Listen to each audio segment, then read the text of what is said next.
Perkenalkan, nama saya Kristina Donalola Madoken dengan NIM 22011401169 dari kelas 3E mata kuliah Pendidikan IPS SD. Di sini saya akan menjelaskan materi tentang strategi pembelajaran pada materi peninggalan sejarah, tokoh-tokoh sejarah, menghargai jasa, dan meneladani pahlawan. Yang pertama, pembelajaran tentang peninggalan sejarah di lingkungan setempat. Sejarah adalah cerita tentang kehidupan yang benar-benar terjadi di masa lampau. Sedangkan peninggalan sejarah artinya warisan masa lampau yang mempunyai nilai sejarah. Ada bermacam-macam bentuk peninggalan sejarah. Peninggalan sejarah bisa berupa fosil, peralatan, dan dari masa lampau, prasasti, patung, dan juga bangunan. Nah, yang pertama ada fosil.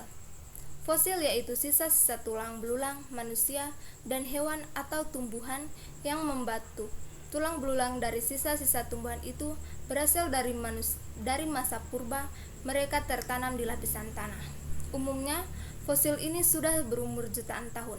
Dari fosil-fosil ini, kita bisa mengetahui kehidupan pada zaman purba. Contohnya seperti fosil tengkorak manusia purba di Sanggiran, Jawa Tengah yang ditemukan oleh E. Du Bois. Nah, yang kedua ada peralatan dari zaman dulu. Ada banyak peninggalan berupa peralatan yang dipakai pada zaman dulu. Peralatan ini digunakan untuk berburu, menangkap ikan, dan bertani. Ada yang terbuat dari logam, tulang, dan juga batu.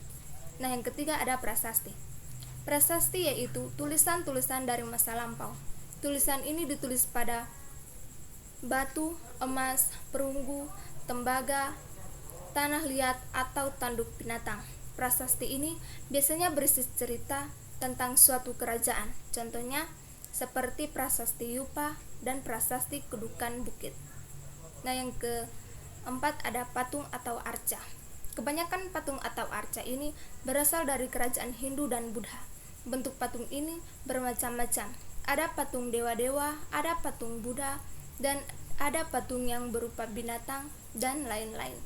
Patung-patung itu terbuat dari batu, perunggu, atau bahkan emas. Yang kelima ada bangunan. Bangunan yang bernilai sejarah antara lain candi. Candi adalah bangunan kuno yang terbuat dari susunan batu. Candi didirikan sebagai tempat untuk melaksanakan upacara keagamaan. Contohnya Candi Borobudur, Candi Prambanan. Nah, materi yang kedua pembelajaran tentang tokoh-tokoh sejarah. Yang pertama ada Insinyur Soekarno. Insinyur Soekarno adalah Presiden Indonesia pertama yang menjabat pada periode tahun 1945 sampai 1966. Soekarno juga merupakan proklamator kemerdekaan Indonesia yang terjadi pada tanggal 17 Agustus 1945. Soekarno memainkan peranan penting dalam memerdekakan bangsa Indonesia dari penjajahan Belanda. Selain sebagai tokoh proklamator dan Presiden Indonesia yang pertama, Soekarno juga dikenal sebagai pencetus dasar negara Pancasila karena ia yang pertama kali mencetuskan konsep mengenai dasar negara Indonesia itu, dan Soekarno pula yang menamainya Pancasila. Tidak hanya itu saja, dia juga adalah seorang operator yang handal dari politikus cerdas yang menguasai 8 bahasa. Tokoh bangsa yang dikenal dengan sapaan Bung Karno ini selalu bisa menggetarkan hati para pendengarnya saat berpidato. Oleh karena peranannya yang sangat dominan, terutama saat awal kelahiran bangsa Indonesia, maka tak heran jika Soekarno termasuk salah satu tokoh yang sangat berpengaruh dalam kehidupan bangsa Indonesia. Yang kedua ada Muhammad Hatta. Muhammad Hatta merupakan tokoh sentral kemerdekaan Indonesia. Berdampingan dengan Presiden RI pertama Insinyur Soekarno, ia dikenal sebagai tokoh intelektual dan ekonomi besar Indonesia yang menciptakan sistem koperasi. Beliau menjabat sebagai Wakil Presiden Republik Indonesia dan menjadi sosok yang berhasil mendesak Belanda dalam konferensi meja bundar hingga Belanda serta dunia mengakui kemerdekaan. Yang ketiga ada R.A. Kartini. Jasa R.A. Kartini yang dikenang oleh bangsa Indonesia adalah perjuangannya untuk emansipasi perempuan. R.A. Kartini memiliki pemikiran yang demikian progresif, dan gigih memperjuangkan hak-hak perempuan di Indonesia. Ia juga mendirikan sekolah wanita pada tahun 1912. Yang keempat ada Dewi Sartika. Dewi Sartika juga memperjuangkan pendidikan bagi rakyat pribumi Indonesia. Ia mendirikan sekolah dasar khusus wanita bernama Sekolah Istri di Bumi Paharayangan. Jasanya inilah yang membuat Dewi Sartika mendapat gelar pahlawan nasional Indonesia. Yang kelima ada Muhammad Yamin. Selain dikenal sebagai sastrawan, Muhammad Yamin juga merupakan politis yang memegang peranan penting dalam menyusun pembukaan Undang-Undang Dasar 1945. Muhammad Yamin termaksud dalam salah satu panitia 9 yang bertugas menyusun landasan konstitusi negara. Ketiga, pembelajaran tentang menghargai jasa dan meneladani para pahlawan. Yang pertama, menghargai jasa pahlawan.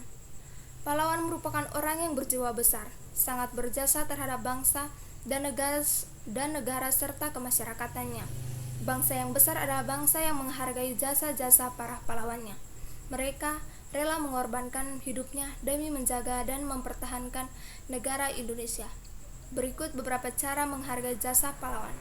Yang pertama, memakamkan pahlawan di tempat terhormat, yaitu makam pahlawan. Yang kedua, mengabadikan nama para pahlawan sebagai nama jalan, gedung, dan lainnya. Yang ketiga, membangun tugu peringatan, monumen, atau patung untuk mengenang serta menghormati jasa para pahlawan. Yang keempat, memperingati peristiwa-peristiwa penting dalam perjuangan bangsa. Yang kedua, meneladani sikap pahlawan. Selain menghargai jasa para pahlawan, kita juga bisa meneladani sikap para pahlawan yang bisa kita terapkan dalam kehidupan sehari-hari. Di antaranya, yang pertama, memupuk semangat cinta tanah air. Rasa cinta tanah air atau nasionalisme yang harus dipupuk sejak dini. Misalnya, bangga dengan bangsa sendiri, mempelajari sejarah perjuangan para pahlawan, mengikuti upacara bendera, mencintai dan menggunakan produk dalam negeri, menggunakan bahasa Indonesia yang baik dan benar, mengharumkan nama bangsa dan menjaga eksistensi bangsa Indonesia secara bersama-sama. Yang kedua, rajin belajar. Rajin belajar merupakan salah satu contoh kita meneladani jasa para pahlawan. Karena kita sebagai generasi muda adalah generasi penerus bangsa, sudah seharusnya kita sebagai generasi muda melanjutkan cita-cita bangsa, sehingga perjuangan para pahlawan tidak sia-sia. Yang ketiga, rela berkorban. Kita perlu untuk meneladani sikap rela berkorban, bukan untuk kepentingan sendiri, tetapi untuk kepentingan bersama. Sama halnya dengan para pahlawan, mereka rela berkorban mempertaruhkan nyawanya untuk mempertahankan kemerdekaan. Contoh sikap rela berkorban yaitu membayar pajak sesuai dengan peraturan yang berlaku, membantu orang yang terkena bencana, dan masih banyak lagi. Nah, yang keempat, pantang menyerah. Sebagai generasi penerus bangsa, kita harus mempunyai sikap pantang menyerah. Saat mengalami kegagalan, kita tidak menyerah begitu saja, tetapi terus bangkit dan belajar dari kesalahan yang ada. Yang kelima, saling menghormati dan menghargai. Menghormati dan menghargai perbedaan yang ada sangatlah penting, karena untuk mencapai kemerdekaan, para pahlawan juga berjuang bersama dan rela untuk mengesampingkan perbedaan yang ada. Perbedaan-perbedaan tersebut meliputi perbedaan suku, budaya, agama, daerah, dan sebagainya. Itulah mengapa kita perlu untuk menjunjung tinggi semboyan kita Bhinneka Tunggal Ika, artinya berbeda-beda tetapi tetap satu.